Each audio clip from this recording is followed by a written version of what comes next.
आज के इस वीडियो में आप लोगों का स्वागत है आपके अपने ही YouTube channel you learn classes में। तो आज हम लोग क्लास 10th के सब्जेक्ट उर्दू को पढ़ने वाले हैं, जिसका कल एग्ज़ाम होने वाला है। जिसका भी उर्दू सब्जेक्ट है क्लास 10th में, आप इस वीडियो को ज़रूर देखें। आपको एग्ज़ाम में इस वीडियो से काफ़ी हेल्प मिलेगा। आप यदि इस वीडियो को देखकर जाते हैं तो उम्मीद है कि आप बहुत बेहतर करके आएंगे, आपका एग्ज़ाम बहुत अच्छा जाएगा। इसीलिए आप लोगों से रिक्वेस्ट है कि आप लोग इस वीडियो को इग्नोर ना करें, ज़रूर देख करके जाए, जो आपको इम्तिहान में अच्छे नंबर से कामयाबी दिलाएगा। और आप अपने दोस्तों में इस वीडियो को ज़्यादा से ज़्यादा शेयर करें और लाइक करें। तो आप इस वीडियो को ज़रूर देख करके जाए, जिससे आपका एग्ज़ाम जो है कल वाला एग्ज़ाम यानी 17 तारीख को जो होने वाला 17 फरवरी को है, वह आपका एग्ज़ाम बेहतर होगा। तो चलिए बिना देर किए हुए आज का क्लास का शुरुआत करते हैं। आप लोगों की स्क्रीन पर पहला सवाल है, मंदरजा जेल में से सही जोड़े की निशानदेही कीजिए। क्या है सवाल? सही जोड़ा का इसमें निशानदेही करना है। कहा कि हमद खुदाए रब्बुल इज्जत की सिफात बयान की जाती थी। बिल्कुल सही बात है, हम में खुदा की तारीफ करते हैं। नाथ, तो बिल्कुल सही बात है कि नाथ में हुजूर सल्लल्लाहु अलैहि वसल्लम की तारीफ बयान की जाती है, तो ये भी बिल्कुल सही बात है। मुनकबत, तो कह रहा है कि किसी भी शख्स के औसाफ हमीदा पर मुस्तफिल लग, मतलब किसी शख्स का तारीफ बयान किया जाता है तो उसको मुनकबत कहते हैं। ये भी बिल्कुल, ये जो है किसी शख्स का करते हैं तो ये मनकबत नहीं होगा। मनकबत में बुजुर्गान दिन और खुलफाए राशिदीन औलिया अल्लाह की तारीफ बयान की जाती है, तो ये सही है। ये किसी भी शख्स के औसाफ पर जब तारीफ बयान होता है तो उनको कहा जाता है कसीदा। मतलब किसी भी बादशाह के बारे में किसी भी शख्स का तारीफ बयान किया जाता है तो उसको उर्दू में क्या कहते हैं? कसीदा कहते हैं। तो ये गलत है। बाद बाकी यह तीनों सही है। हम में खुदा की तारीफ, नात में हुजूर सल्लल्लाहु अलैहि वसल्लम की तारीफ बयान करते हैं, मुनकबत में बुजुर्गान दिन औलिया अल्लाह खुलफाए राशिदीन की तारीफ बयान की जाती है। उसके बाद अगले सवाल में देखेंगे। अगले सवाल में है आपको हमद खुदाए इज्वजल किसकी तखलीक है, मतलब इसके लेखक का नाम पूछा गया है। तो आप आंसर याद रखेंगे, हमद खुदाए इज्वजल जो है इनके मुसन्निफ कार का नाम है मुस्तफ़ा रजा। क्या नाम है? मुस्तफ़ा रजा। उसके बाद अगले सवाल में चलेंगे। अगले सवाल में शबनम कुमारी का असल नाम क्या है, तो आप लोग याद रखेंगे शबनम कुमारी का असल नाम जो है वह क्या है। तो शबनम कुमारी का असल नाम आप लोग याद रखेंगे मुस्तफ़ा रजा। शबनम कुमारी का असल नाम क्या है? तो आंसर आप लोग याद रखेंगे मुस्तफा रजा शबनम कुमारी का असल नाम है। उसके बाद अगला सवाल में चलेंगे, शबनम कुमारी का तखल्लुस क्या है? तखल्लुस यानी शायर का छोटा सा नाम होता है, तो शबनम कुमारी में तखल्लुस जो है शबनम तखल्लुस है। शबनम क्या है? तखल्लुस है। उसके बाद अगले सवाल में चलेंगे। सवाल है शबनम कुमारी की पैदाइश कब हुई, तो आप लोग आंसर याद रखेंगे शबनम कुमारी की पैदाइश जो है 22 जुलाई 1938 ईस्वी को हुआ। शबनम कुमारी की पैदाइश कब हुई? आंसर याद रखेंगे आप लोग 22 जुलाई 1938 ईस्वी को शबनम कुमारी की पैदाइश हुई। उसके बाद अगले सवाल में चलेंगे, शबनम कुमारी कहाँ पैदा हुए, तो शबनम कुमारी जो है पैदा कहाँ पर हुए थे, तो आप लोग आंसर याद रखेंगे शबनम कुमारी की पैदाइश पोखरेरा सीतामढ़ी जिला के पोखरेरा गांव में हुआ था। पोखरेरा पोखरेरा ये सही है।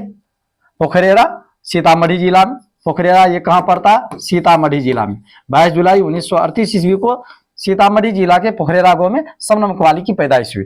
उसके बाद अगले सवाल में चलेंगे। अगले सवाल में है मंदरजा जेल में से कौन सा नातिया शायरी मजमुआ शबनम कुमारी का नहीं है, तो आप लोग जानते होंगे शबनम कुमारी का 5 जो है नातिया शेरी मजमुआ है, जिसमें से आप लोग जानते हैं सोहबाए अकीदत भी उनका है, फिरदौसी अकीदत भी उनका है, लेकिन यहाँ है फरसी अकीदत। रियाज अकीदत भी उनका है, अनवारी अकीदत भी उनका है, जबकि ये फरसी अकीदत नहीं है। यहाँ होना चाहिए फिरदौसी अकीदत। इसमें यही बात पूछा गया था कौन नहीं है, तो फरसी अकीदत इसका नहीं है, जबकि सोबाए अकीदत, रियाजी अकीदत, फिरदौसी अकीदत, अनवारी अकीदत, ये 5 जो है नातिया शेरी मजमुआ किनका है? शबनम कुमारी का है। उसके बाद अगले सवाल की ओर बढ़ते हैं। अगले सवाल में देखेंगे, सवाल में शबनम कुमारी का इंतकाल कब हुआ। क्या है सवाल? शबनम कुमारी का इंतकाल कब हुआ, तो आंसर इसका याद रखेंगे शबनम कुमारी का इंतकाल जो है 2004 ईस्वी में हुआ। 19 अगस्त 2004 ईस्वी को शबनम कुमारी का इंतकाल हो गया। उसके बाद अगले सवाल में चलेंगे। सवाल है हमद खुदाए इज्वजल किस हैयत में है, यानी हमद खुदाए इज्वजल जो है वह क्या है? कसीदा की हैयत में है, या गजल की हैयत में, या मसनबी की हैयत में है। तो आप याद रखें हमद खुदाए इज्वजल जो है वह गजल की हैयत में है। किस हैयत में है, तो आप लोग याद रखेंगे गजल की हैयत में है। उसके बाद आगे बढ़ते हैं अगले सवाल की ओर।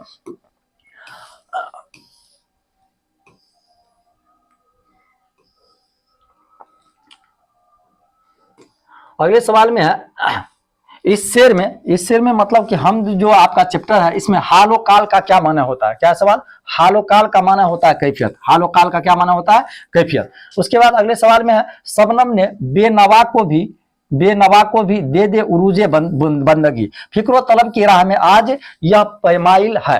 करा इस शेर में बेनवा के क्या माना है, यानी इसमें पूछा गया कि बेनवा का क्या माना होगा, तो बेनवा का माना होता है खामोश, यानी चुपचाप रहना।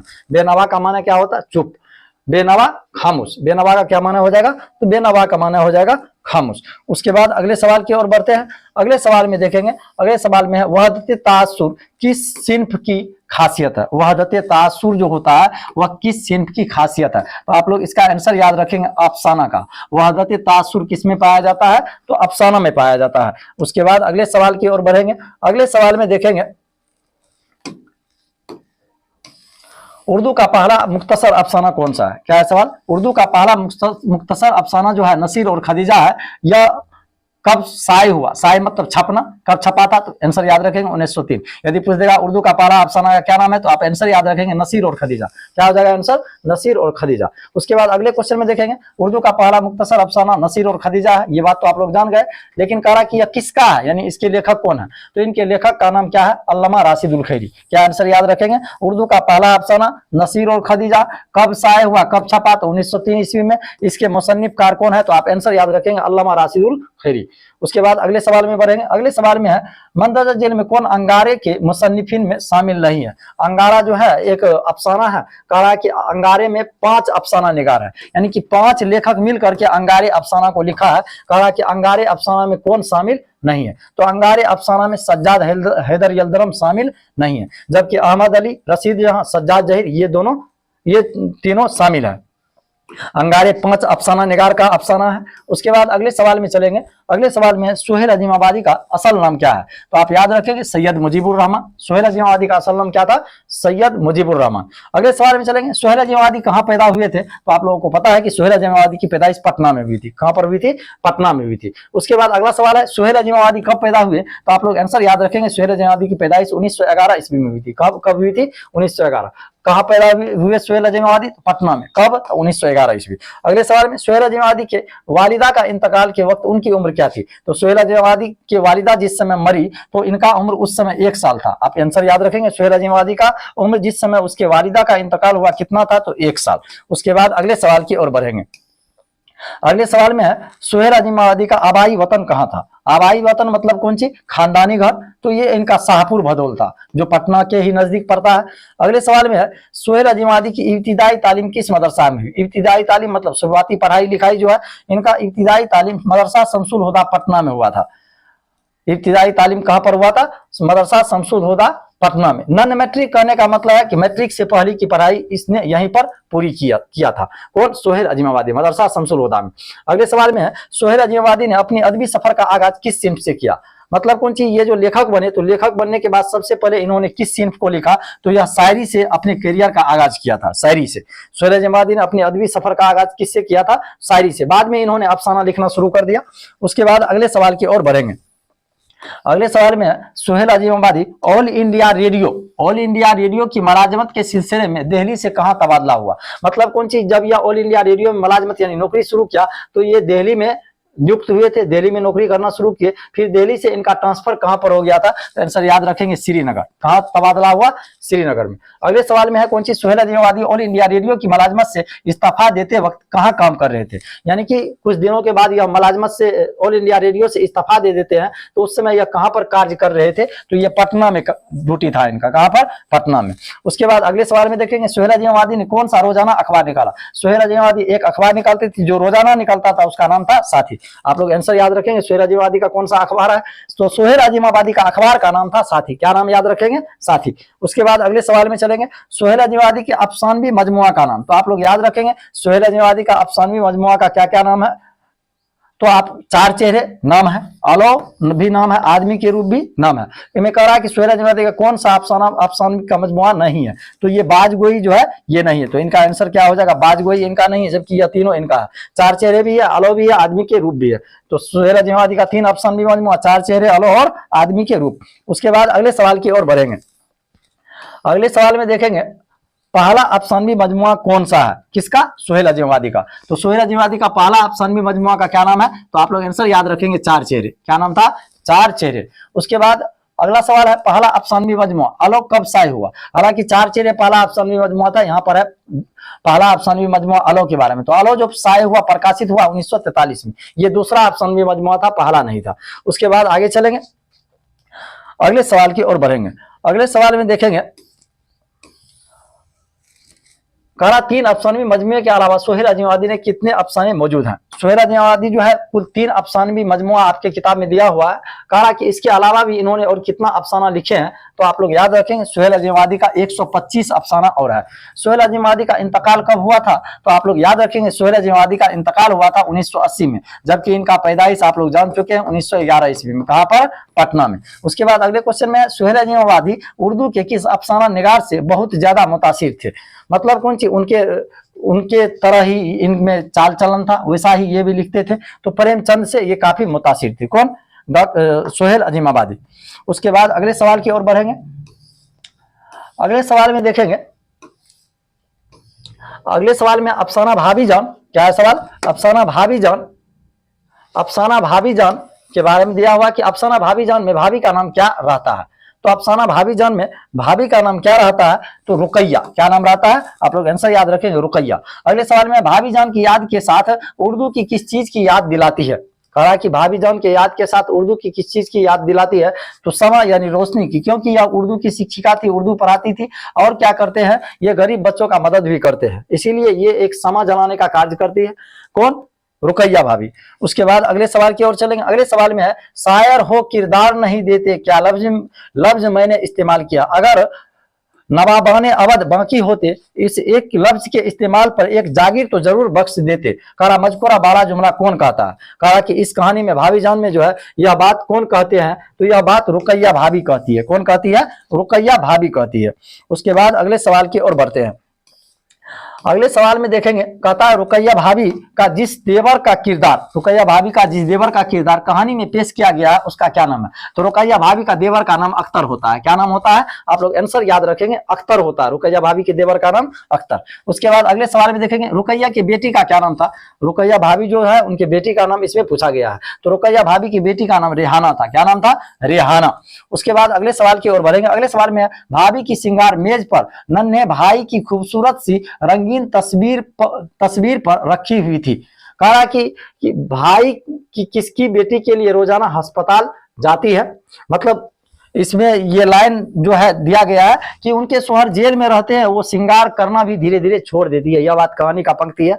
कहा कि भाभी किसकी बेटी के लिए रोजाना अस्पताल जाती है, तो यह रोजाना जो अस्पताल जाती है भाभी के मलाजिम, यानी कि उनके जो है मलाजिम जो होते हैं, उनके यहाँ काज काम करने वाली जो होती है, उनके बेटी को देखने के लिए रोजाना कहाँ जाती है, तो अस्पताल जाती है। उसके बाद रुकैया भाभी जिस लड़की के भाई के एमए की फीस अदा करती है उसका नाम क्या है। एमए का फीस अदा करती है एक उनकी तालिबे इल्म होती है, तलबा होती है, जिनका नाम क्या होता है, तो सम्मी नाम की एक इनकी तलबा होती है, जिनके भाई का एमए का फीस ये अदा करती है। कौन, रुकैया भाभी। उसके बाद अगले सवाल की ओर बढ़ते हैं। अगले सवाल में है, भाभी जान की कितनी औलाद है। क्या सवाल, भाभी जान की कितनी औलाद है, तो आप लोग आंसर में याद रखेंगे 3 औलाद है। भाभी जान की कितनी औलाद है, तो 3 औलाद है। उसके बाद अगले सवाल में है, अख्तर किससे शादी करना चाहता है। तो भाभी जान, रुकैया भाभी के देवर का नाम अख्तर था, जो और अख्तर जो है किनसे मोहब्बत करती है, किनसे मोहब्बत करते हैं और शादी करना चाहते हैं, तो जमीला से। अख्तर किनसे शादी करना चाहते हैं, तो जमीला नाम की लड़की से शादी करना चाहते हैं। कौन, अख्तर। अगले सवाल में है, कितने रुपये माहवार पर रुकैया एक कॉलेज में लेक्चरर थी। मतलब कितने रुपया महीना इनको मिलता था पढ़ाने के एवज में एक कॉलेज में, तो आंसर याद रखेंगे 400 रुपया माहवार, यानी महीना में इनको तनख्वाह मिलता था कितना, 400 रुपया महीना। कहां पर, कॉलेज में पढ़ाने के एवज में, बदले में। कहा अगले सवाल में, भाभी रुकैया ने सम्मी के भाई के फीस के लिए क्या दिया था। तो भाभी जो है सम्मी के भाई के फीस के लिए उन्होंने सोने का चूड़ी दिया था, बोला था इनको बेच करके अपने भाई का फीस को अदा कर दो। आगे चलेंगे। अगले क्वेश्चन में, जिस रात अख्तर रुकैया भाभी के पास से रवाना हुआ, भाभी कहां के लिए रवाना हुई। तो जिस रात अख्तर रुकैया भाभी के पास से रवाना हुए थे, मतलब गए थे, तो रुकैया भाभी उस रात कहाँ के लिए गए, रवाना हुए, तो ये रवाना हुई थी दिल्ली के लिए, यानी दिल्ली गई थी कौन, रुकैया भाभी। उसके बाद अगले सवाल में चलेंगे। अगले सवाल में सैयद मोहम्मद मोहसिन किसके प्रोफेसर थे, मतलब किस सब्जेक्ट के सैयद मोहम्मद मोहसिन प्रोफेसर थे। तो सैयद मोहम्मद मोहसिन नफ्सियात के किस सब्जेक्ट के प्रोफेसर थे, तो आप लोग याद रखेंगे नफ्सियात के। फार अफसाना के मुसन्निफकार है कौन, सैयद मोहम्मद मोहसिन। अगला सवाल में डॉक्टर मोहम्मद मोहसिन की पैदाइश कब हुई, तो आप लोग आंसर याद रखेंगे। डॉक्टर मोहम्मद मोहसिन की पैदाइश 10 जुलाई 1910 ईस्वी को पटना में हुई थी। कब हुई थी, 10 जुलाई 1910 ईस्वी को। उसके बाद अगले सवाल की ओर बढ़ेंगे। अगले सवाल में देखेंगे, सवाल है डॉक्टर मोहम्मद मोहसिन के वालिद का क्या नाम था। डॉक्टर मोहम्मद मोहसिन के वालिद का क्या नाम था, तो आंसर याद रखेंगे सैयद मोहम्मद रशीद डॉक्टर मोहम्मद मोहसिन के वालिद का नाम था। मोहम्मद मोहसिन कब मैट्रिक पास किया, तो डॉक्टर मोहम्मद मोहसिन जो है मैट्रिक का इम्तिहान 1926 ईस्वी में पास करते हैं। जिस हाई स्कूल से पास करते हैं उसका नाम है Ram Mohan Roy secondary Patna. Ram Mohan Roy secondary Patna high school से इन्होंने मैट्रिक का इम्तिहान कब पास किया, 1926 ईस्वी में। डॉक्टर मोहम्मद मोहसिन पटना कॉलेज से आईए यानी इंटर का इम्तिहान कब पास किया था, तो आंसर याद रखेंगे 1928 ईस्वी से। किस कॉलेज से पास किए थे, तो आप याद रखेंगे पटना कॉलेज से। उसके बाद अगले क्वेश्चन में डॉक्टर मोहम्मद मोहसिन 1931 ईस्वी में किस मजमून में बीए किया, मतलब किस सब्जेक्ट में इन्होंने बीए किया था। तो डॉक्टर मोहम्मद मोहसिन पटना कॉलेज से ही बीए किया था, नफ्सियात। किस सब्जेक्ट में, तो आप आंसर याद रखेंगे डॉक्टर मोहम्मद मोहसिन नफ्सियात सब्जेक्ट में पटना कॉलेज से बीए किया था। उसके बाद अगले सवाल की ओर बढ़ेंगे। अगले सवाल में है डॉक्टर मोहम्मद मोहसिन किस दर्जा में गोल्ड मेडल हासिल किया।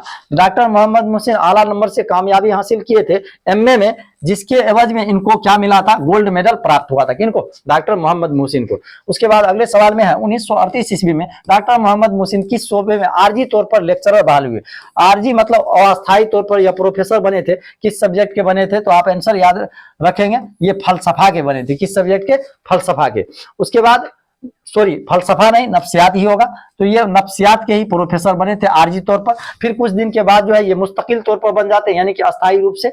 उसके बाद अगले सवाल में देखेंगे पटना यूनिवर्सिटी के शोबे नफ्सियात में मुस्तकिल तौर पर लेक्चरर कब बहाल हुए। मतलब डॉक्टर मोहम्मद मोहसिन जो है मुस्तकिल तौर पर, वहां आरजी तौर पर, तो अस्थायी रूप से ये प्रोफेसर बन गए थे मुस्तकिल तौर पर कब, 1948 ईस्वी में। किस कॉलेज में प्रोफेसर थे, तो आप याद रखेंगे पटना कॉलेज में, पटना यूनिवर्सिटी। किस यूनिवर्सिटी में ये प्रोफेसर थे, तो पटना यूनिवर्सिटी में। अगले क्वेश्चन में सैयद मोहम्मद मोहसिन शोबे नफ्सियात में सदर शोबे नफ्सियात यानी कि उस सब्जेक्ट के ये एचओडी बन गए थे, कब बने थे, तो आप आंसर याद रखेंगे 1953 ईस्वी में। कब बने थे, 1953 ईस्वी में। उसके बाद अगले सवाल की ओर बढ़ते हैं।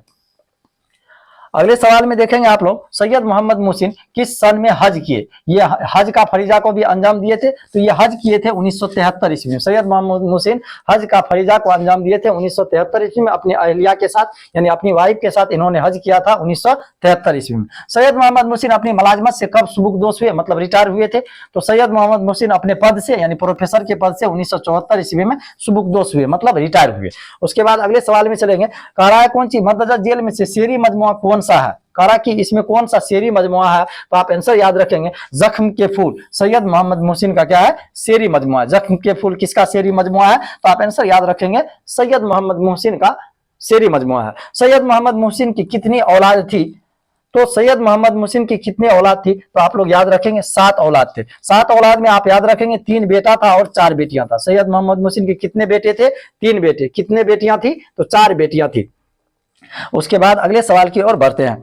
अगले सवाल में है आपको कौन सी, सैयद मोहम्मद मोहसिन की वफात कब हुई। क्या क्वेश्चन, सैयद मोहम्मद मोहसिन की वफात कब हुई। तो सैयद मोहम्मद मोहसिन की वफात याद रखेंगे आप 2002 ईस्वी में सैयद मोहम्मद मोहसिन की वफात हो गई। उसके बाद अगला क्वेश्चन है सैयद मोहम्मद मोहसिन की वफात कहाँ हुई। सैयद मोहम्मद मोहसिन की वफात कहाँ पर हुई, तो आप लोग आंसर याद रखेंगे दिल्ली में। कब हुई थी, 2002 ईस्वी में। कहाँ पर हुआ, तो दिल्ली में। उसके बाद अगले क्वेश्चन में चलेंगे।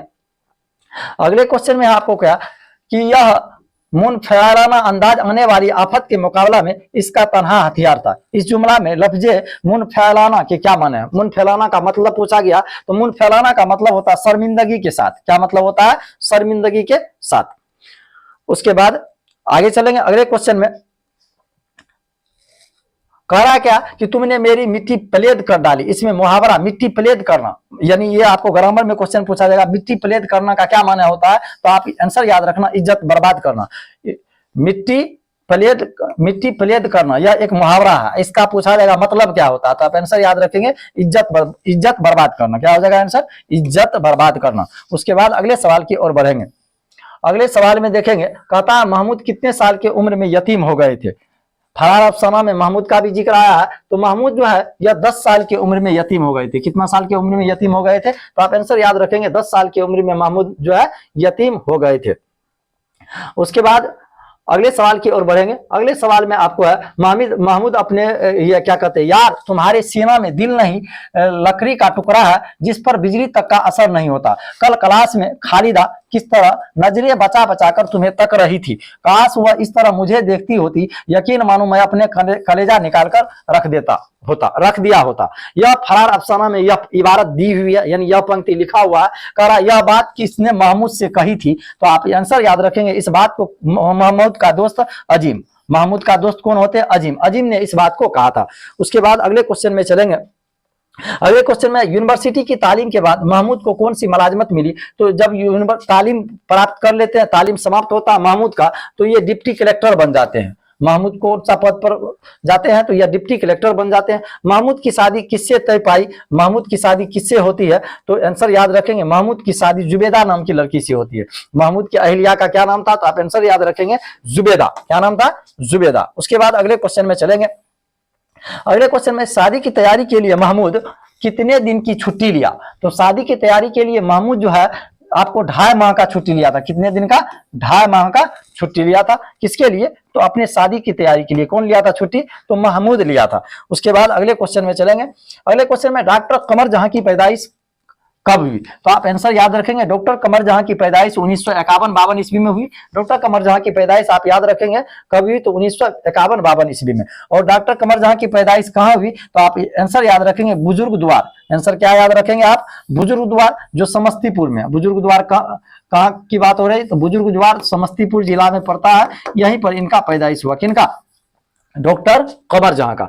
कमर जहां के बारे में आगे है आपको कि कमर जहां के वालिद का क्या नाम था। क्या है सवाल, डॉक्टर कमर जहां जो है इनके वालिद का नाम पूछा गया है, तो आप आंसर याद रखेंगे डॉक्टर कमर जहां के वालिद का नाम था सैयद अताउल हक। क्या नाम था, सैयद अताउल हक। डॉक्टर कमर जहां के वालिद का क्या नाम था, आप आंसर याद रखेंगे सैयद अताउल हक। उसके बाद अगले सवाल में चलेंगे। कमर जहां एमए और पीएचडी कहां से किया, तो डॉक्टर कमर जहां पटना यूनिवर्सिटी से एमए और पीएचडी किए थे। किस यूनिवर्सिटी से, आप आंसर याद रखेंगे पटना यूनिवर्सिटी। डॉक्टर कमर जहां एमए और पीएचडी किस यूनिवर्सिटी से की थी, तो आप आंसर याद रखेंगे पटना यूनिवर्सिटी से। उसके बाद अगले सवाल की ओर बढ़ते हैं। अगले सवाल में है, डॉक्टर कमर जहां अफसाना लिखना कब शुरू किया, मतलब अफसाना लिखने का शुरुआत डॉक्टर कमर जहां 1966 ईस्वी में किया था। अगले सवाल में, कमर जहां की पहली कहानी कौन सी है, तो डॉक्टर कमर जहां के पहली कहानी का यानी पहली अफसाना का नाम है जुनून वफा। डॉक्टर कमर जहां के पहली कहानी या पहली अफसाना पूछ देगा तो आंसर याद रखेंगे जुनून वफा। डॉक्टर कमर जहां का पहली अफसाना का क्या नाम था, आंसर आप याद रखेंगे जुनून वफा। उसके बाद अगले क्वेश्चन में चलेंगे। अगले क्वेश्चन में, कमर जहां की पहली कहानी जुनून वफा किस माहनामा में शाये हुआ, तो पटना से एक अखबार निकलता था जिसका नाम था सुबहनो। सुबहनो कहां से निकलता था यह अखबार, पटना से। इसी अखबार में डॉक्टर कमर जहां का पहला अफसाना जिसका नाम है जुनून वफा शाये हुआ था, यानी छपा था। अगले सवाल में चलेंगे। सवाल है, डॉक्टर कमर जहां की कहानी जुनून वफा कब जो है सुबहनो पटना जो अखबार निकलता था उसमें छपा था, तो आप आंसर याद रखेंगे डॉक्टर कमर जहां का पहला अफसाना जुनून वफा जो है यह कब शाये हुआ था, 1966 ईस्वी में। आंसर याद रखेंगे 1966 ईस्वी में। उसके बाद अगले सवाल में चलेंगे। कहा है, डॉक्टर कमर जहां किस कॉलेज से अपनी तदरीसी करियर का आगाज किया, तो डॉक्टर कमर जहां सुंदरवती महिला कॉलेज जो कहां पड़ता है, भागलपुर से अपनी तदरीसी करियर का आगाज किया। मतलब कि सबसे पहले प्रोफेसर के पद पर नियुक्त हुई थी, तो यहीं से अपने काम का शुरुआत की थी। यहीं पर ये पहली बार जो है प्रोफेसर बनी थी। तो आप याद रखेंगे सुंदरवती महिला कॉलेज भागलपुर से अपनी तदरीसी करियर का आगाज करती है। कौन, डॉक्टर कमर जहां। अगले सवाल में चलेंगे। कमर जहां के कितने अफसानवी मजमुआ है, तो आप आंसर याद रखेंगे डॉक्टर कमर जहां के 3 अफसानवी मजमुआ है। कितना अफसानवी मजमुआ है, तो आप आंसर याद रखेंगे डॉक्टर कमर जहां का कितना अफसानवी मजमुआ है, तो 3 अफसानवी मजमुआ है। उसके बाद अगले सवाल की ओर बढ़ेंगे। अगले सवाल में है कि मंदसौर जेल में कौन सा अफसानवी मजमुआ कमर जहां का नहीं है? इसमें क्या पूछा गया है? कौन सा अफसानवी मजमुआ डॉक्टर कमर जहां का नहीं है? तो आप आंसर याद रखेंगे, रास्ते बंद है या डॉक्टर कमर जहां का नहीं है। यादेनगर, चारागर, अजनबी चेहरे, ये तीनों इनका है। डॉक्टर कमर जहां का यादेनगर भी है, चारागर भी है, अजनबी चेहरे भी है। इसमें पूछा गया नहीं है, तो आप याद रखेंगे रास्ता बंद नहीं है। अजनबी चेहरे डॉक्टर कमर जहां, चारागर डॉक्टर कमर जहां, यादेनगर डॉक्टर कमर जहां, जुनून वफा डॉक्टर कमर जहां का अफसानवी मजमुआ है। उसके बाद अगले सवाल में बढ़ेंगे। अगले सवाल में है अफसानवी मजमुआ चारागर कब शाये हुआ? शाये मतलब छपना। तो चारागर जो अफसानवी मजमुआ है ये कब छपा था? तो आप आंसर याद रखेंगे 1983 ईस्वी में। कब छपा था? 1983 ईस्वी में। उसके बाद अगले सवाल की ओर बढ़ेंगे। अगले सवाल में है अफसानवी मजमुआ अजनबी चेहरे कब शाये हुआ? अजनबी चेहरे भी डॉक्टर कमर जहां का है, और यह कह रहा है कि कब शाये हुआ, मतलब कब छपा था। तो आप याद रखेंगे अजनबी चेहरे जो डॉक्टर कमर जहां का ये शाये हुआ था 1991 ईस्वी में। कब शाये हुआ था अजनबी चेहरे? तो 1991 ईस्वी में। किनका है अजनबी चेहरे अफसानवी मजमुआ? तो आप याद रखेंगे डॉक्टर कमर जहां का है। उसके बाद अगले सवाल की ओर बढ़ेंगे। अगले सवाल में आप देखेंगे, सवाल है कि मंदरजा जेल में कमर जहां की तनकीदी तसनीफ नहीं है। डॉक्टर कमर जहां जो है अफसाना निगारी के अलावा तनकीदी तसनीफ भी इन्होंने लिखे हैं। कौन इनका तनकीदी तसनीफ नहीं है? तो नफ्सियाती जाविये जो है ये इनका तनकीदी तसनीफ नहीं है। हरफे आगे ही किनका तनकीदी तसनीफ है? तो आप याद रखेंगे इस किताब का नाम, यह एक तनकीदी किताब है जिनको कौन लिखे हैं? डॉक्टर कमर जहां। उसके बाद अगले सवाल की ओर बढ़ेंगे। अगले सवाल में है कटी हुई साख में बड़े से आंगन में किसका पैर था? करा कटी हुई साख जो अफसाना आपकी किताब में दिया हुआ, इसमें एक बड़े से आंगन है, कहानी में लिखा हुआ, करा कि उसमें किस का दरख्त था, किसका पेड़ था? तो आप लोग आंसर याद रखेंगे इसमें आम और शरीफा का पेड़ था, यानी आम का भी गाछ था और शरीफा का भी गाछ था। उसके बाद अगले सवाल की ओर बढ़ते हैं। अगले सवाल में आपको है कि अफसाना कटी हुई साख में रावी अपनी किस दोस्त से अपना दुखड़ा सुनाता है? कहा कि रावी जो है अपना दुख बताता है किसको? उसके दोस्त का क्या नाम होता है? तो रावी का दोस्त होता है असद। असद को अपना दुख सुनाते हैं। आगे चलेंगे, अगले क्वेश्चन में देखेंगे। क्वेश्चन है आपको कौन सी, कह रहा है क्या? नहीं यार। क्या क्वेश्चन? नहीं यार असद, मुझे तो ऐसा लगता है जैसे आज के अहद का इंसान कुछ ज्यादा ही एहसास हो गया। माहौल की सर्द मेहरी ने उसके अंदर की आग को कुछ ज्यादा ही भड़का दिया है। इसमें सर्द मेहरी से क्या मुराद है? मतलब इस इबारत को इस कहानी में लिखा गया है। किस कहानी में? तो कटी हुई साख में। कह रहा कि इस सर्द मेहरी का क्या मतलब होगा? तो आप आंसर याद रखेंगे सर्द मेहरी का मतलब होता है गफलत, नजरअंदाज करना। गफलत या नजरअंदाज करना। उसके बाद अगले सवाल की ओर बढ़ेंगे। अगले सवाल में चलिएगा। सवाल है अफसाना कटी हुई साख। क्या है अफसाना कटी हुई साख? किस किस्म का अफसाना है? तो अफसाना कटी हुई साख जो है वह किस तरह का अफसाना है? तो अफसाना कटी हुई साख यह महाजीर अदब है। महाजीर अदब, हाँ, अदब के ऊपर यह कहानी लिखी गई है। अगले क्वेश्चन में देखेंगे। अगले सवाल में निगार अजीम का असल नाम क्या है? तो आप आंसर याद रखेंगे निगार अजीम का असल नाम था मलिका मेहर निगार। क्या याद रखेंगे? निगार अजीम का असल नाम था मलिका मेहर निगार।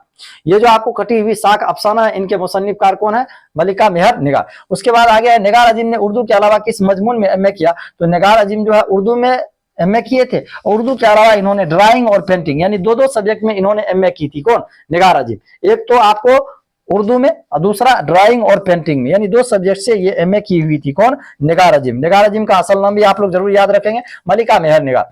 उसके बाद अगले क्वेश्चन में चलेंगे। अगले सवाल में आपको कहा गया कि निगार अजीम ने किस अफसाना निगारी का तनकीदी जायजा पर पीएचडी किया? मतलब जो है पीएचडी में किसी एक खास मौजू पर किया जाता है। तो एक मुसन्निफकार है जिनका नाम है सादत हसन मंटू, इन्हीं के ऊपर इन्होंने तनकीदी जायजा पर पीएचडी किया है। सादत हसन मंटू एक बहुत बड़े उर्दू के लेखक हैं, उन्हीं पर इन्होंने पीएचडी की। कौन? निगार अजीम। अगले सवाल में निगार अजीम ने कहां से पीएचडी किया? तो निगार अजीम जामिया मिलिया इस्लामिया से पीएचडी का डिग्री हासिल की थी। निगार अजीम कहां से पीएचडी का डिग्री हासिल किया? तो आप आंसर याद रखेंगे जामिया मिलिया इस्लामिया। निगार अजीम का पहला अफसानवी मजमुआ का क्या नाम है? तो निगार अजीम के पहला अफसानवी मजमुआ का नाम है अक्स। निगार अजीम का पहला अफसानवी मजमुआ का नाम आप लोग याद रखेंगे क्या है? अक्स। उसके बाद अगले सवाल में चलेंगे। निगार अजीम का पहला अफसानवी मजमुआ जो आप पढ़े अक्स कब शाये हुआ, मतलब कब छपा था? तो निगार अजीम का पहला अफसानवी मजमुआ अक्स जो है 1990 ईस्वी में शाये हुआ था, यानी 1990 ईस्वी में छपा था। उसके बाद हम लोग अगले सवाल की ओर बढ़ते हैं। अगले सवाल में आपको 1999 में कौन सा मजमुआ शाये हुआ, मतलब निगार अजीम का कौन सा मजमुआ जो है 1999 ईस्वी में शाये हुआ। तो निगार अजीम का गहन जो है एक अफसानवी मजमुआ है, ये कब छपा था 1999 ईस्वी में। अगले क्वेश्चन में देखेंगे निगार अजीम के सफरनामा का नाम क्या है, मतलब कौन सी, कोई भी लेखक क्या करते हैं जब यात्रा करते हैं तो उस यात्रा के बारे में उसको कहानी का एक शक्ल देते हैं। उर्दू दुनिया में उसको कहा जाता है क्या, सफरनामा। तो निगार अजीम सफरनामा लिखे थे, उसका नाम था गर्दे आवारगी। क्या नाम था, गर्दे आवारगी। निगार अजीम के सफरनामे का क्या नाम था, तो आप लोग आंसर याद रखेंगे गर्दे आवारगी। उसके बाद अगले क्वेश्चन में चलेंगे, अफसाना आसियाना में रावी का नाम क्या है। अफसाना आसियाना में रावी का नाम क्या है, तो अफसाना आसियाना में रावी का नाम जरीना होता है। क्या नाम होता है, जरीना। उसके बाद अगले क्वेश्चन में देखेंगे सिराज के कितने बेटे हैं, तो आप लोग याद रखेंगे सिराज के 2 बेटे हैं। इसी आसियाना अफसाना में दिया हुआ है, सिराज नाम का एक रोल निभाते हैं। तो सिराज के कितने बेटे होते हैं, तो आप आंसर याद रखेंगे सिराज के 2 बेटे होते हैं। जरीना की बेटी का नाम क्या है, तो इसी आसियाना अफसाना में जरीना का बेटी का नाम दिया गया है रुकैया। जरीना की बेटी का क्या नाम होता है, रुकैया। उसके बाद अगले क्वेश्चन में है कि जरीना के बहू का क्या नाम था, तो आप आंसर याद रखिएगा जरीना के बहू का नाम था इरफाना। जरीना के बहू का नाम इरफाना। सिराज के कितने बेटे हैं, तो आप आंसर याद रखेंगे 2। जरीना की बेटी का क्या नाम था, तो आंसर याद रखेंगे रुकैया। जरीना के बहू का क्या नाम था, तो आप आंसर याद रखेंगे इरफाना। क्या नाम था, इरफाना। उसके बाद अगले सवाल की ओर बढ़ेंगे। अगले सवाल में है सिराज कहाँ काम करता था। सिराज कहाँ काम करता था, तो आंसर याद रखेंगे बंगलौर। सिराज कहाँ काम करता था, आप आंसर याद रखेंगे बंगलौर। उसके बाद अगला क्वेश्चन में, थक गया हूं मैं आराम करते करते और किताबें पढ़ते पढ़ते, मुझे यहाँ आने की बजाय कहीं कोई काम या नौकरी करना चाहिए थी, शायद हमने यहाँ आकर गलती की। जरीना, यह जुमला किनके है, मतलब जरीना से बात करते हुए यह बात कहा जाता है। तो कहा यह बात कौन कहे हैं, तो इस कहानी में इस बात को कहने वाले हैं बरकत अली। कौन कहते हैं इस बात को, इस इबारत को कहने वाले हैं बरकत अली। उसके बाद अगले सवाल की ओर हम लोग बढ़ते हैं। अगले सवाल में है कि उर्दू में मजमून निगारी का आगाज कहां से हुआ। तो उर्दू में आप लोग याद रखेंगे मजमून निगारी का आगाज जो होता है फोर्ट विलियम कॉलेज से होता है। और फोर्ट विलियम कॉलेज के बारे में आप लोग याद रखेंगे, फोर्ट विलियम कॉलेज जो है यह कहां पर है, तो फोर्ट विलियम कॉलेज के बारे में आप लोग याद रखेंगे कलकत्ता में। फोर्ट विलियम कॉलेज कहां पर है, कलकत्ता में। उसके बाद अगले क्वेश्चन में देखेंगे, क्वेश्चन पूछा गया आपको कि जमीन क्या है, जमीन क्या है, तो आप लोग याद रखेंगे जमीन जो है एक सैयारा, सैयारा यानी जिनको हम लोग हिंदी में ग्रह कहते हैं। जमीन क्या है, तो आप लोग याद रखेंगे जमीन क्या है, तो एक सैयारा है। उसके बाद अगले क्वेश्चन में देखेंगे ग्लोबल वार्मिंग की असल वजह क्या है, तो आप लोग याद रखना ग्लोबल वार्मिंग की असल वजह है ग्रीन हाउस गैस, जिसको हम लोग कार्बन डाइऑक्साइड गैस भी कहते हैं। तो ग्लोबल वार्मिंग की असल वजह क्या है, ग्रीन हाउस गैस। उसके बाद अगले क्वेश्चन में हम लोग चलेंगे। अगले क्वेश्चन में आपको दिया हुआ है कि मीथेन गैस जो है सबसे ज्यादा कहां से निकलती है। क्या है सवाल, मीथेन गैस सबसे ज्यादा कहां से निकलती है, तो आप आंसर याद रखना कि गाय भैंस के गोबर से और धान के खेतों से, यानी कि दोनों से, गाय भैंस के गोबर से और धान के खेत से कौन सा गैस निकलती है, तो आप लोग आंसर याद रखना मीथेन गैस। आगे चलेंगे अगले क्वेश्चन में, बच्चे 100 वर्षों तकरीबन कितने डिग्री दर्जा हरारत बढ़ गया, मतलब कौन सी, सॉरी बच्चे नहीं पिछले, यानी कि पिछले 100 साल में जो है कितना जो है टेम्परेचर जो है बढ़ गया, तो उनके बारे में आप लोग याद रखना 0.75 डिग्री सेंटीग्रेड या सेल्सियस, जो कहिए इस प्रकार आंसर होगा। 100 वर्ष में इतना जो है टेम्परेचर बढ़ गया है, यानी कि दर्जा हरारत बढ़ चुका है। उसके बाद अगले क्वेश्चन में बढ़ेंगे। अगले क्वेश्चन में आप को पूछा गया कि ग्लोबल वार्मिंग के लिए क्योटो में एक अहम कॉन्फ्रेंस कब हुई। ग्लोबल वार्मिंग के लिए क्योटो में एक जो है सम्मेलन हुआ था, वो सम्मेलन हुआ था 2007 ईस्वी में। ग्लोबल वार्मिंग पर क्योटो में सम्मेलन कब हुआ था, आंसर आप लोग याद रखेंगे 2007 ईस्वी में। मीथेन गैस में कितना फीसद इजाफा हुआ, इजाफा मतलब वृद्धि हुआ, तो मीथेन गैस में 149% की वृद्धि हुई। कितना प्रतिशत है, 149%। उसके बाद अगले क्वेश्चन में चलेंगे, बाल विज्ञान कांग्रेस कहाँ मुनअकिद किया गया। बाल विज्ञान कांग्रेस एक सम्मेलन हुआ था जो हिंदुस्तान के एक शहर है दीमापुर, जो नागालैंड में पड़ता है, नागालैंड राज्य के दीमापुर शहर में बाल विज्ञान कांग्रेस जो है यह सम्मेलन मुनअकिद हुई थी, मतलब स्थापित हुई थी। उसके बाद अगले सवाल की ओर हम लोग बढ़ते हैं। अगले सवाल में है बाल विज्ञान कांग्रेस कितने दिन का हुआ था, यानी बाल विज्ञान कांग्रेस जो है सम्मेलन हुआ था वह कितना दिन चला था, तो आप लोग आंसर याद रखेंगे यह 5 दिनों का सम्मेलन था। कितना दिन का था, 5 दिनों का। उसके बाद अगले क्वेश्चन में चलेंगे, कहता बाल विज्ञान कांग्रेस में कितने तलबा को शिरकत करने का मौका मिला, मतलब इसमें विद्यार्थियों को भी भाग लेने का मौका मिला था, तो इसमें कुल कितने तलबा को भाग लेने का मौका मिला था, तो आंसर याद रखेंगे 556। उसके बाद अगले सवाल में बढ़ेंगे। अगले सवाल में बाल विज्ञान कांग्रेस में कितने असातिजा ने शिरकत किया, मतलब कौन सी, इसमें टीचर और विद्यार्थी दोनों भाग लिए थे, तो टीचर जो है कितना भाग लिए थे, तो आंसर याद रखेंगे 165। असातिजा यानी टीचर, तलबा यानी विद्यार्थी, तो 556 तलबा भाग लिए थे और जो है 165 असातिजा यानी टीचर भाग लिए थे। किस सम्मेलन में? तो बाल विज्ञान कांग्रेस में। उसके बाद अगले सवाल की ओर हम लोग बढ़ते हैं। अगले सवाल में आपको सर सैयद कब पैदा हुए? तो सर सैयद के बारे में आप लोग याद रखेंगे, सर सैयद की पैदाइश 1817 ईस्वी में हुई थी। कब हुई थी? 1817 ईस्वी में। फिर उसके बाद अगले सवाल की ओर बढ़ेंगे, सर सैयद कहाँ पैदा हुए थे? तो आप लोग आंसर याद रखेंगे, सर सैयद की पैदाइश 17 अक्टूबर 1817 ईस्वी को दिल्ली में हुआ था। कहां पर हुआ था? दिल्ली में, 1817 ईस्वी में दिल्ली में। उसके बाद अगला क्वेश्चन में देखेंगे, अंजुमन साइंटिफिक सोसाइटी कब बनाई गई? तो साइंटिफिक सोसाइटी कब बनाई गई थी? आप लोग याद रखेंगे आंसर में 1862 ईस्वी में। और साइंटिफिक सोसाइटी कहां पर बनाया गया था? तो आप लोग आंसर याद रखेंगे गाजीपुर में। कहां पर? गाजीपुर में। साइंटिफिक सोसाइटी कहां कायम किया गया था? गाजीपुर में। कब कायम किया गया था? आंसर याद रखना 1862 ईस्वी में। कौन किए थे कायम? तो आप आंसर याद रखेंगे सर सैयद अहमद खां किए थे। उसके बाद अगले सवाल की ओर बढ़ेंगे।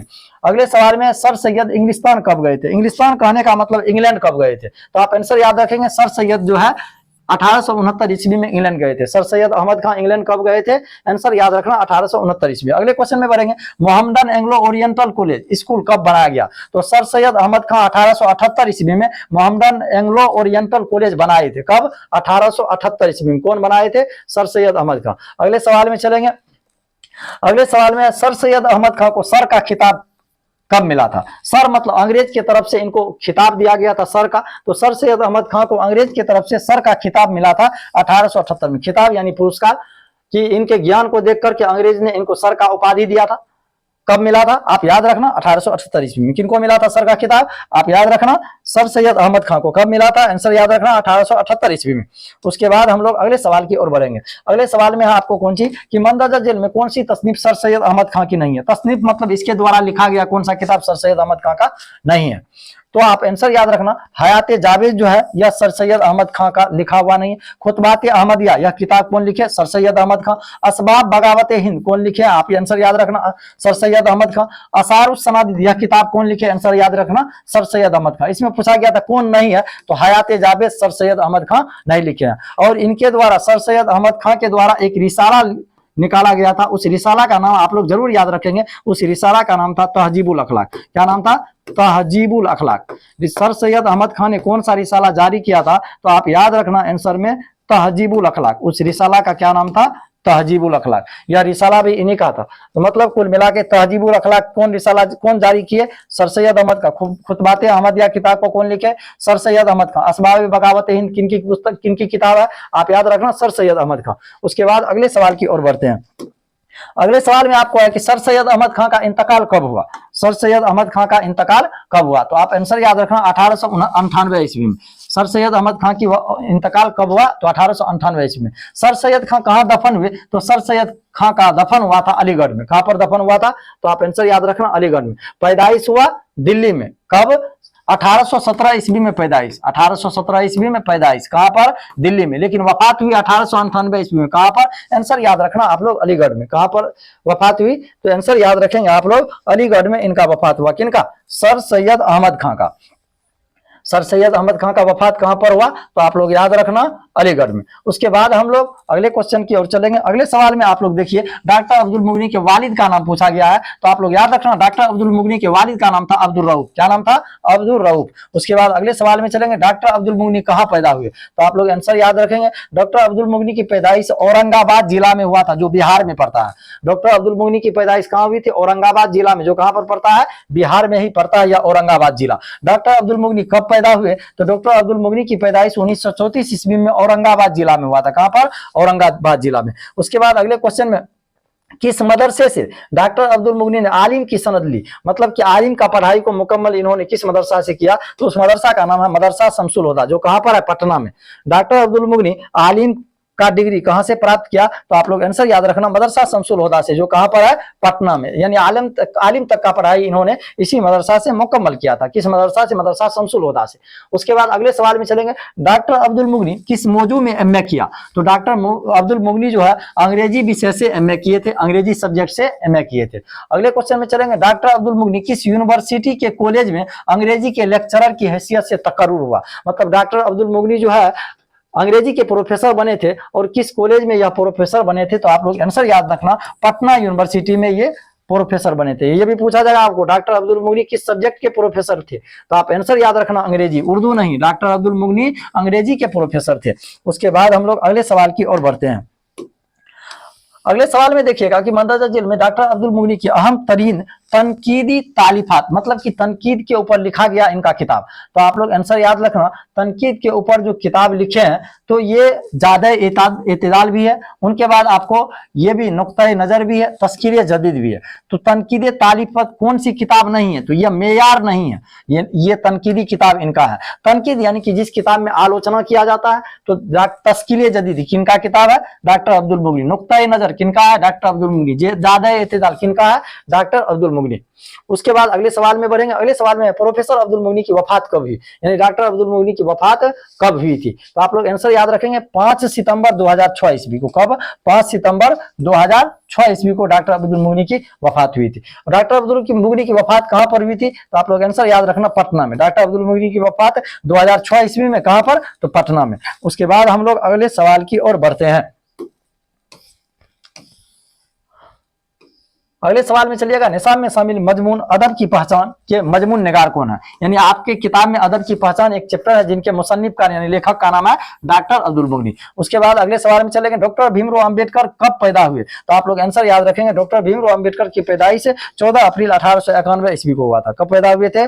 डॉक्टर भीमराव अंबेडकर की पैदाइश 14 अप्रैल 1891 ईस्वी को हुआ था। उसके बाद अगले क्वेश्चन में देखेंगे, डॉक्टर भीमराव अंबेडकर के वालिद का क्या नाम था? क्या है सवाल? डॉक्टर भीमराव अंबेडकर के वालिद का नाम। तो आप लोग आंसर याद रखना, डॉक्टर भीमराव अंबेडकर के वालिद का नाम था रामजी मालवजी सकपाल। रामजी मालवजी सकपाल। अगले क्वेश्चन में डॉक्टर भीमराव अंबेडकर के वालिदा का नाम क्या था, यानी इनके मां का नाम? तो डॉक्टर भीमराव अंबेडकर के वालिदा का नाम था भीमबाई। क्या नाम था? भीमबाई। उसके बाद अगले सवाल में चलेंगे, भीमराव अंबेडकर अपने वालिदैन के कितने नंबर की औलाद है? तो डॉक्टर भीमराव अंबेडकर जो है कितने नंबर पे थे? तो 14वीं संतान थे। डॉक्टर भीमराव अंबेडकर अपने वालिदा के कितने नंबर की संतान थे? तो 14वें संतान थे। डॉक्टर भीमराव अंबेडकर को प्यार से क्या कहा जाता था? तो डॉक्टर भीमराव अंबेडकर को प्यार से लोग भीमा कहते थे। क्या कहते हैं? भीमा। डॉक्टर भीमराव अंबेडकर के दादा का क्या नाम था? तो डॉक्टर भीमराव अंबेडकर के दादा का नाम था मालव जी। क्या नाम था? मालव जी। उसके बाद हम लोग अगले सवाल की ओर बढ़ेंगे।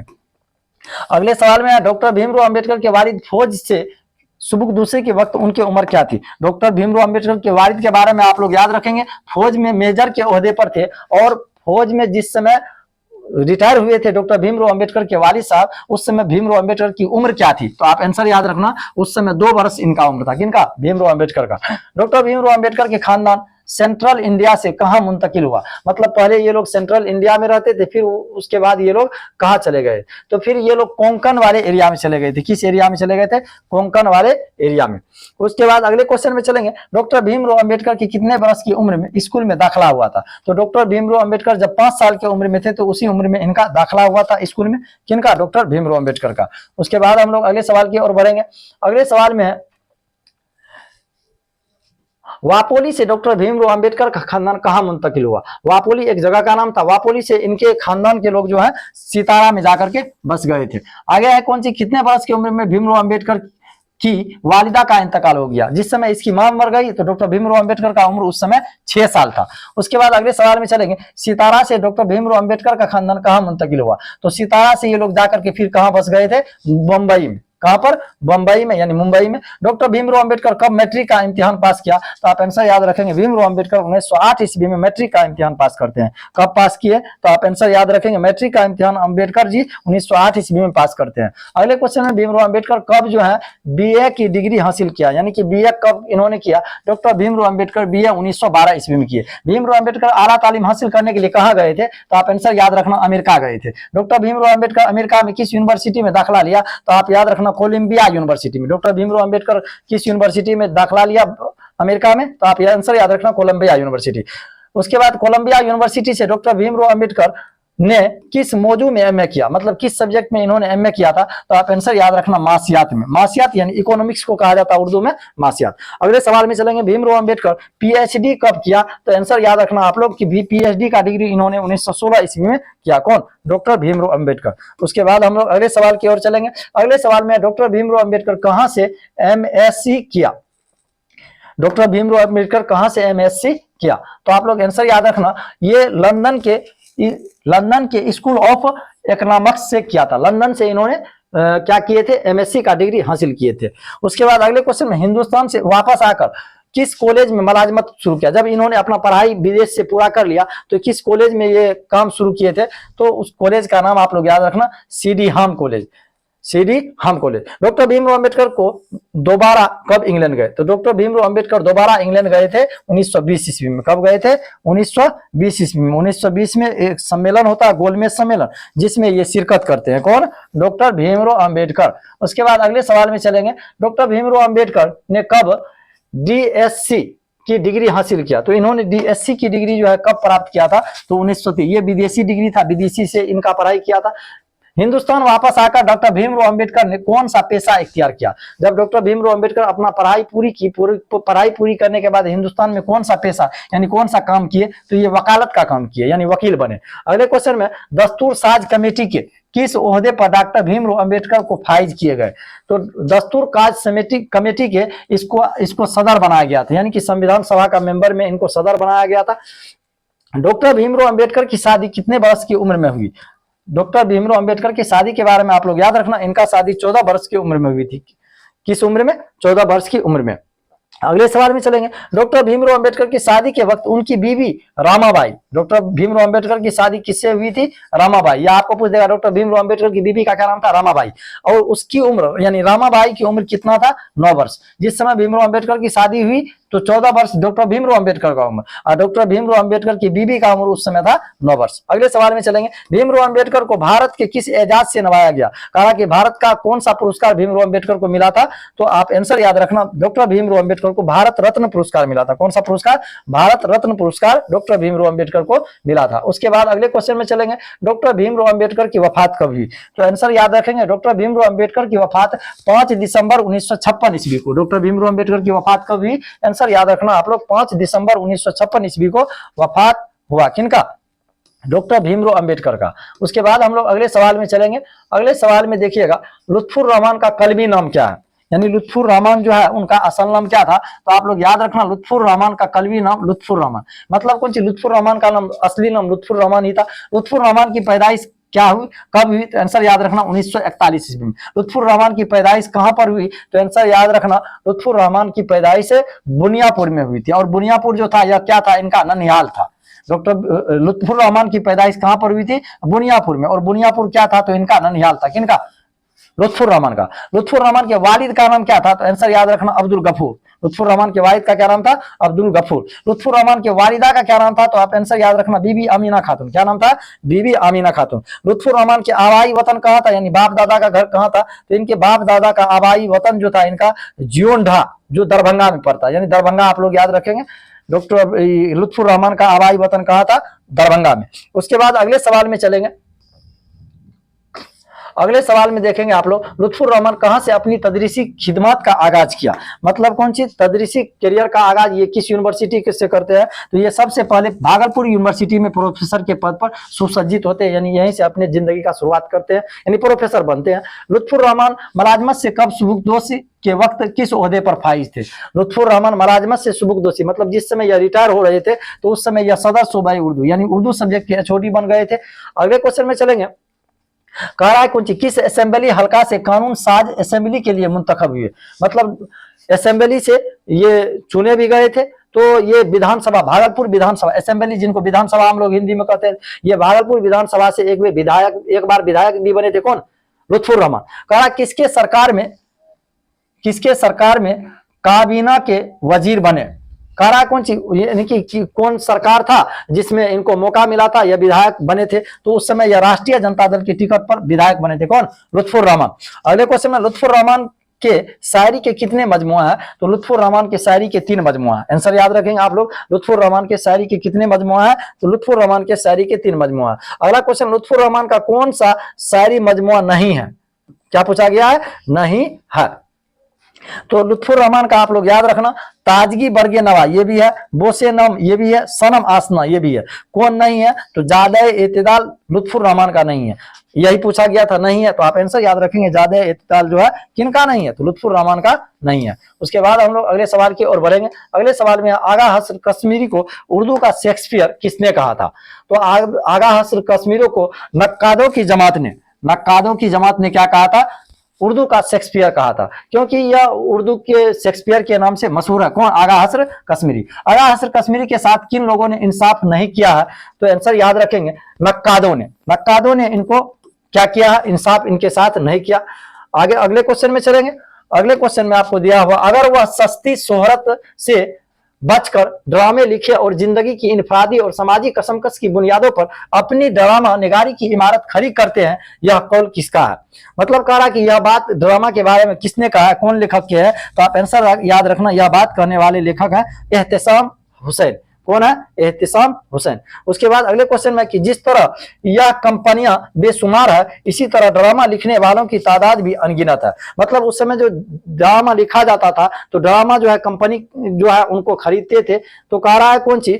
तो लेखक बता रहे हैं कि ड्रामा जो है अनगिनत थे, तो लेखक भी अनगिनत थे। यह बात कहने वाले लेखक कौन है? तो आंसर याद रखेंगे आप लोग, वकार अजीम इस बात को कहे थे। किसके बारे में? तो ड्रामा के बारे में यह बात कहा गया है। उसके बाद अगले सवाल में चलेंगे। अगले सवाल में आगा हसर की कश्मीरी की ड्रामा निगारी का आगाज किस सन में हुआ? तो आगा हसर कश्मीरी को उर्दू का शेक्सपियर भी कहा जाता है, ड्रामा निगारी का शेक्सपियर भी कहा जाता है, और इन्होंने सबसे पहला ड्रामा जो लिखा था 1901 ईस्वी में। अगले क्वेश्चन में है, जदीद उर्दू शायरी में जो अव्वलियत हुसैन आजाद, मोहम्मद हुसैन आजाद, हाली यानी ख्वाजा अल्ताफ हुसैन हाली, उसके बाद सुबली यानी अल्लामा सुबली नोमानी, वही अव्वलियत उर्दू ड्रामा निगारी में कौन हासिल है? मतलब कह रहा है कि जिस प्रकार ये लोग जो है शायरी में बहुत नाम कमाए हैं, उसी प्रकार जो है ड्रामा निगारी में कौन लेखक नाम कमाए हैं? तो आप याद रखना कि ड्रामा निगारी में सबसे पहला नाम आता है आगा हसर कश्मीरी का। अगले क्वेश्चन में चलेंगे। आगा हसर का ड्रामा कौन सा नहीं है? कौन सा नहीं है ये पूछा गया, कौन सा नहीं है? तो आप लोग याद रखना, आखिरी सलाम इनका नहीं है। खूबसूरत बड़ा आगा हसर कश्मीरी का। उसके बाद है कौन सी? सैयद होश, ये भी इन्हीं का है। उसके बाद है असीर हिर्स, इन्हीं का है। आगा हसर उर्दू ड्रामा निगारी की तारीख में किस सिंफ के फनकार है? कहा कि किस प्रकार के? तो सफे अव्वल, मतलब कौन सी? सबसे पहले यदि ड्रामा उर्दू दुनिया में कोई लिखे हैं तो कौन लिखे है? आगा हसर काश्मीरी। आगा हसर काश्मीरी की पैदाइश के बारे में आप लोग याद रखेंगे, इसकी पैदाइश 1879 ईस्वी में हुई। आगा हसर काश्मीरी की वफात याद रखेंगे, इसकी वफात 1935 में हुई। पैदाइश 1879, वफात 1935। उसके बाद हम लोग अगले सवाल की ओर बढ़ेंगे। अगले सवाल में है, हिंदुस्तान में गुप्त दौर को कैसा दौर कहा जाता है? तो हिंदुस्तान में गुप्त दौर को सुनहरा दौर कहते हैं, यानी गुप्त वंश के शासनकाल को हिंदुस्तान में क्या कहते हैं? सुनहरा दौर। अगला क्वेश्चन, आर्यभट्ट ने किस साइंसदान की रहनुमाई की थी? तो पाइथागोरस का इन्होंने रहनुमाई किया था। साइंसदान मतलब वैज्ञानिक। आर्यभट्ट की पैदाइश कहाँ हुई? तो आप लोग आंसर याद रखना, आर्यभट्ट की पैदाइश पटना में हुआ था, एक जगह है खगोल, वहीं पर। आर्यभट्ट की पैदाइश कब हुई? तो आंसर याद रखेंगे आप लोग, 476 ईस्वी में आर्यभट्ट की पैदाइश हुई थी। कब हुई थी? 476 ईस्वी में। उसके बाद अगले सवाल में चलेंगे, आर्यभट्ट की वफात कब हुई? तो आप आंसर याद रखेंगे, आर्यभट्ट की वफात जो है 564 ईस्वी में हुई थी। किस उम्र में? 88 साल की उम्र में। 88 साल की उम्र में आर्यभट्ट की वफात हुई।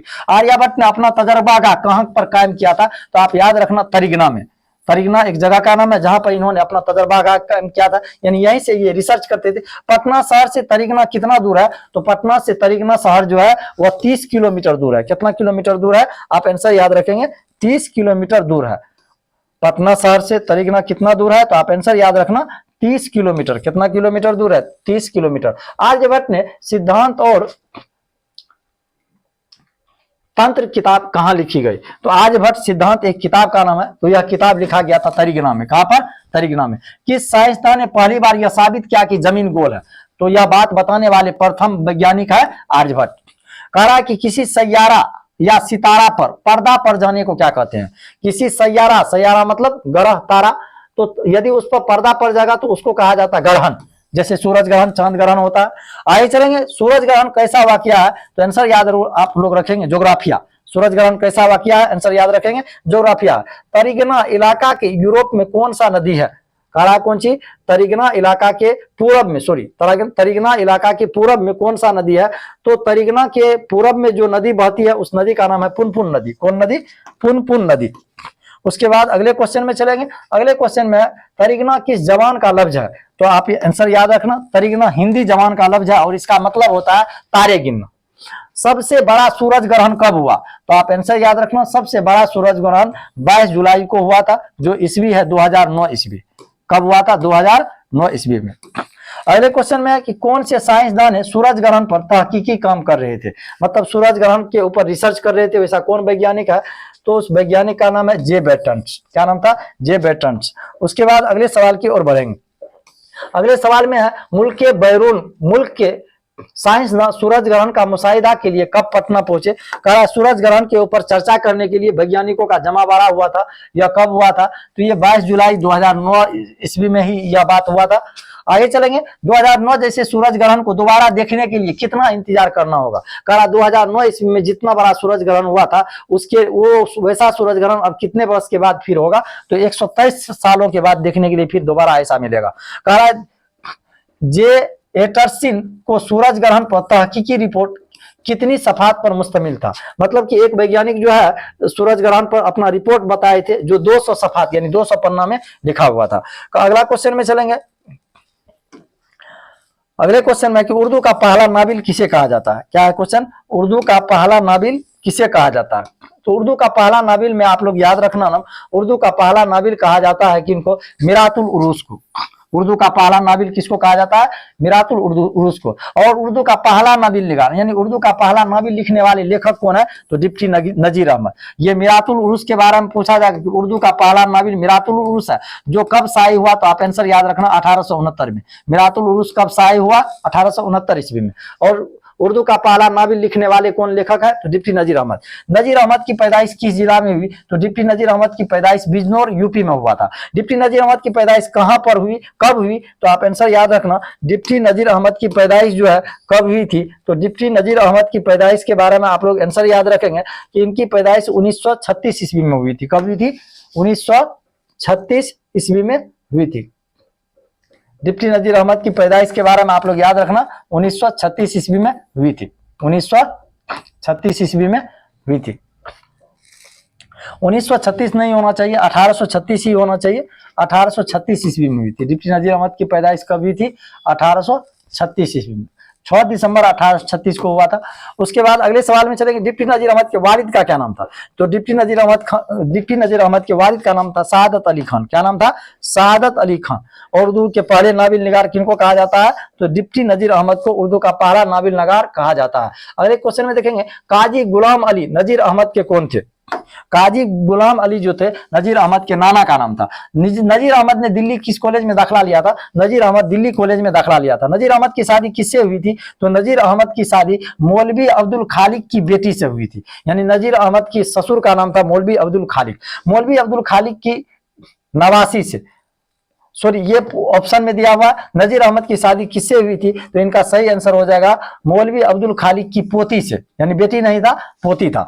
उसके बाद अगले क्वेश्चन में देखेंगे नजीर अहमद का ताल्लुक उर्दू नस्ल के किस सिंफ से था, तो डिप्टी नजीर अहमद जो है उर्दू में जो है किस सिंफ से इनका ताल्लुक माना जाता है, नाबिल से, क्योंकि उर्दू में सबसे पहला नाबिल लिखने वाले लेखक कौन है, डिप्टी नजीर अहमद है। कौन है, डिप्टी नजीर अहमद है। उसके बाद अगले क्वेश्चन में देखेंगे डिप्टी नजीर अहमद ने किसकी तालीम और तरबियत के लिए नाबिल लिखा, तो डिप्टी नजीर अहमद ने बेटियों की तालीम के लिए नाबिल लिखे थे। इनमें से कौन सा नाबिल डिप्टी नजीर अहमद का नहीं है, क्या पूछा गया है, नहीं है, तो डिप्टी नजीर अहमद का मंसूर मोहना नहीं है। इब्नुल वक्त डिप्टी नजीर अहमद का। रुआए साद का किसका नाबिल है, डिप्टी तौबतुन नसूर किनका है, डिप्टी नजीर अहमद का। अगले क्वेश्चन में डिप्टी नजीर अहमद ने कितने रुपया माहबाब पर मुलाजमत इख्तियार किया, मतलब कौन सी ये जो नौकरी करता था तो कितना रुपया महीना इनको नौकरी में पैसा मिलता था, महीना 40 रुपया इनको मिलता था। डिप्टी नजीर अहमद का तबादला कानपुर में किस ओहदे पर हुआ, तो ये कानपुर में मुंसिफ के ओहदे यानी कि कानपुर में इनका तबादला हुआ।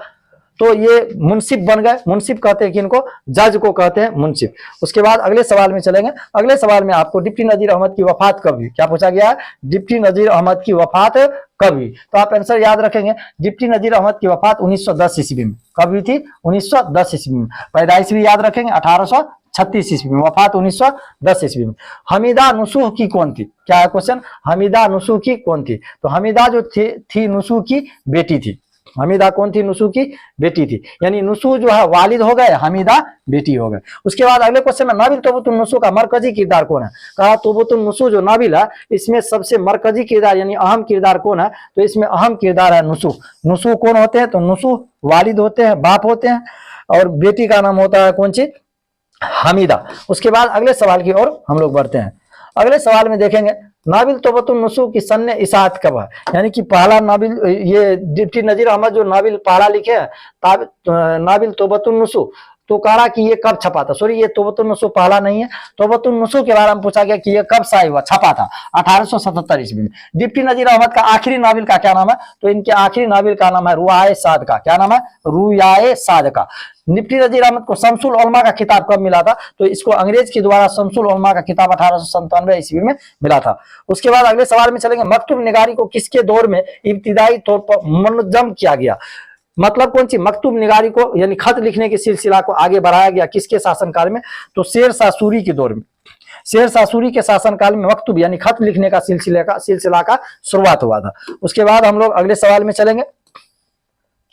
अगले सवाल में है क्या कि गालिब ने अपने अहबाब को किस जमाने में खुतूत लिखे। अहबाब मतलब अपने चाहने वाले, जानने वाले को। तो किस जमाने में ये खत लिखे थे, तो किस जमाने में, उर्दू जबान में। किस जबान में, यानी उर्दू भाषा में अपने जानने वाले को ये खत लिखते थे। गालिब ने अपने दोस्तों और शागिर्दों के नाम कितने खुतूत लिखे, निश्चित रूप से ये क्वेश्चन आपको पूछा जाएगा, आप याद रखना 900 खुतूत लिखे थे। गालिब के कितने मजमुए हैं, तो गालिब के उर्दू के कितने खुतूत के कितने मजमुए हैं, तो 2 मजमुए हैं। एक का नाम है ओदे हिंदी, दूसरा का नाम है उर्दू मोहल्ला। गालिब के 2 खुतूत के मजमुए, पहला ओदे हिंदी, दूसरा का नाम उर्दू मोहल्ला। उसके बाद मिर्जा गालिब की पैदाइश कब हुई, तो आप आंसर याद रखेंगे 27 दिसंबर सन 1797 ईस्वी को मिर्जा गालिब की पैदाइश हुई। उसके बाद हम लोग अगले सवाल की ओर बढ़ते हैं। अगले सवाल में चलेंगे, मिर्जा गालिब की पैदाइश कहाँ हुई, तो आप आंसर याद रखना आगरा में। मिर्जा गालिब की पैदाइश कहाँ पर हुई, आगरा में 1797 में। गालिब के वालिद का क्या नाम था, तो आप लोग याद रखना गालिब के वालिदा का नाम, तो गालिब के वालिदा का नाम था इज्जतुन निसा बेगम। गालिब की माँ का नाम क्या था, इज्जतुन निसा बेगम। गालिब के वालिद का क्या नाम था, तो गालिब के वालिद का नाम था मिर्जा अब्दुल्ला बेग। गालिब कब यतीम हो गए थे, तो गालिब कब यतीम हो गए थे, बचपन में, यानी गालिब का जो है उम्र लगभग 6 साल के करीब था और इनके वालिद का इंतकाल हो गया था। उसके बाद अगले सवाल में चलेंगे, गालिब किस मकतब से तालीम हासिल किए थे, तो गालिब जिस मकतब से तालीम हासिल किए थे यानी उसके उस्ताद का नाम था मौलवी मुअज्जम। किसके मकतब से तालीम हासिल किया, मौलवी मुअज्जम। या पूछ देगा कि मौलवी मुअज्जम कौन थे, तो गालिब के उस्ताद थे। गालिब की शादी किस उम्र में हुई, यानी गालिब का शादी जिस उम्र में हुई उस समय उसका उम्र कितना था, तो 13 वर्ष की उम्र में गालिब की शादी हुई। गालिब की बीबी का क्या नाम था, तो आंसर याद रखना उमरो बेगम। गालिब की वफात कब हुई, तो आंसर याद रखेंगे 1869 ईस्वी में। कब हुई गालिब की वफात, तो 1869 ईस्वी में। उसके बाद हम लोग अगले सवाल की ओर बढ़ते हैं। अगले सवाल में देखेंगे, गालिब किन 2 जबानों में खुतूत लिखे हैं, तो गालिब 2 भाषा में खुतूत लिखते थे यानी खत लिखते थे, उर्दू में भी और फारसी में भी। गालिब के उर्दू में खुतूत के कितने मजमुए हैं, तो गालिब के उर्दू में 2 खुतूत के मजमुए हैं, एक ओदे हिंदी, दूसरा का नाम उर्दू मोहल्ला। करा मैंने मुरसल्लाह को मुकालमा बना दिया, यह किसका कौल है, करा यह बात कौन के है, तो यह बात कहने वाले हैं मिर्जा असदुल्लाह खां गालिब। करा गालिब ने अपने दोस्त सैयद शाह करामत हुसैन करामत हमदानी के नाम कब खत लिखा, तो ये अपने एक दोस्त को लिखे थे खत जिसका नाम था सैयद शाह करामत हुसैन हमदानी। कहा तो इसको कब खत लिखा था, या तो 1860 ईस्वी में अपने दोस्त करामत हुसैन को ये खत लिखे थे, कौन, गालिब। अगले क्वेश्चन में देखेंगे, अब्दुल गफूर शाहबाज की तारीख पैदाइश क्या, यानी अब्दुल गफूर शाहबाज जो है कब पैदा हुए, 1859 में। शाहबाज का पूरा क्या नाम था, तो अब्दुल गफूर नाम था। अब्दुल गफूर का तखल्लुस क्या था, तो अब्दुल गफूर का तखल्लुस था शाहबाज। क्या था तखल्लुस, शाहबाज। अब्दुल गफूर शाहबाज कहाँ के बासिंदा थे, मतलब रहने वाले थे, तो अब्दुल गफूर बाढ़ के रहने वाले थे। बाढ़ जो कहाँ पड़ता है, पटना में। कहाँ पड़ता है, पटना में। उसके बाद अगले क्वेश्चन में, अब्दुल गफूर शाहबाज ने अरबी और फारसी में महारत किस जिला से हासिल किया, तो ये जो है अरबी और फारसी में महारत यानी कि काफी अरबी और फारसी के जानकार थे, और कहां से ये पढ़ाई किए थे, तो मुजफ्फरपुर से। शाहबाज ने इंट्रेंस कहाँ से पास किया, तो ये इंट्रेंस पास किए थे बाढ़ यानी पटना से, वहां से इंट्रेंस पास करके इन्होंने अपना पढ़ाई मुकम्मल किया। अब्दुल गफूर सावाज की शादी किस उम्र में हुई थी, तो अब्दुल गफूर सावाज की शादी जो है 20 साल की उम्र में हुई थी। अब्दुल गफूर सावाज के बारे में पूछा गया कि उसकी शादी किस उम्र में हुई थी, तो 20 साल की उम्र में हुई थी। उसके बाद अगले सवाल में चलेंगे, अब्दुल गफूर सावाज की दूसरी शादी किससे हुई थी, तो अब्दुल गफूर सावाज की दूसरी शादी जिससे हुई थी अशरफुन निसा बेगम नाम की लड़की से हुई थी। कब, अशरफुन निसा बेगम, 1898 ईस्वी में इनका शादी हुआ था, दूसरी शादी। अब्दुल गफूर सावाज की पहली बीवी का क्या नाम था, तो इनका नाम था शमसुन निसा। पहली बीवी का नाम शमसुन निसा, दूसरी बीवी का नाम अशरफुन निसा।